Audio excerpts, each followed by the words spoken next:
Sebaliknya, ia menjawab dengan sebuah peringatan dan ajakan yang tegas. Berjuanglah untuk masuk melalui pintu yang sempit. Renungan Katolik Rabu, 29 Oktober 2025. Bacaan Injil Suci menurut Lukas bab 13 ayat 22-30. Perjuangan untuk masuk melalui pintu yang sempit. Dalam perjalanan menuju Yerusalem, seseorang bertanya kepada Yesus, "Tuhan, sedikit sajakah orang yang diselamatkan Yesus?" Tidak langsung menjawab jumlahnya. Yesus menggunakan gambaran pintu yang sempit untuk menunjukkan bahwa jalan menuju keselamatan bukanlah jalan yang lebar nyaman dan dipenuhi oleh banyak orang. Ini adalah jalan yang memerlukan usaha disiplin dan komitmen yang sungguh-sungguh.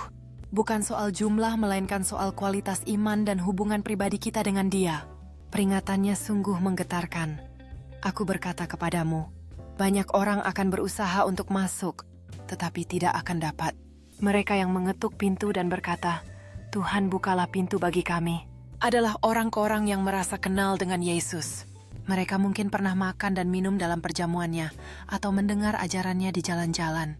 Namun Yesus menjawab, "Aku tidak tahu dari mana kamu datang." Ini menunjukkan bahwa keselamatan bukanlah sekadar keanggotaan formal dalam komunitas atau rutinitas ibadah. Keselamatan adalah tentang mengenal Yesus secara pribadi dan melakukan kehendak Bapa. Iman harus diwujudkan dalam tindakan kasih, kerendahan hati, dan pertobatan sehari-hari. Namun ada harapan besar dalam sabdanya. Orang akan datang dari timur dan barat, dan dari utara dan selatan, dan mereka akan duduk makan di dalam kerajaan Allah.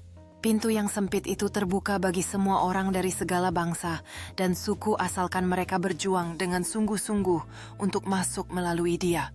Refleksi. Hari ini Yesus mengajak kita untuk introspeksi. Apakah iman kita hanya di permukaan mengandalkan identitas sebagai orang Katolik tanpa diiringi pertobatan sejati?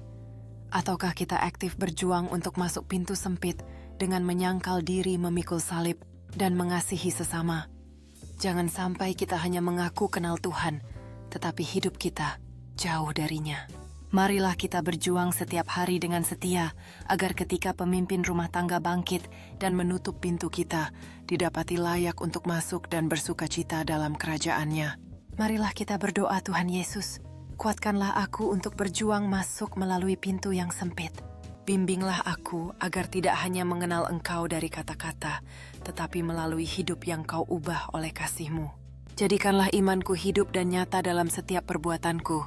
Amin. Bagikan renungan ini. Jangan lupa klik subscribe, tekan tanda lonceng, dan like YouTube @Rifael1 agar semakin banyak orang diberkati oleh firman Tuhan. Dalam kehidupan sehari-hari, banyak orang mencari cara untuk menemukan pengharapan dan kekuatan di tengah tantangan yang ada. Melalui renungan ini, kami berharap dapat memberikan inspirasi bagi Anda. Setiap hati yang terbuka dapat menemukan kedamaian dalam firman Tuhan, dan kami ingin mengajak Anda untuk bersama-sama berbagi pengalaman ini dengan orang lain.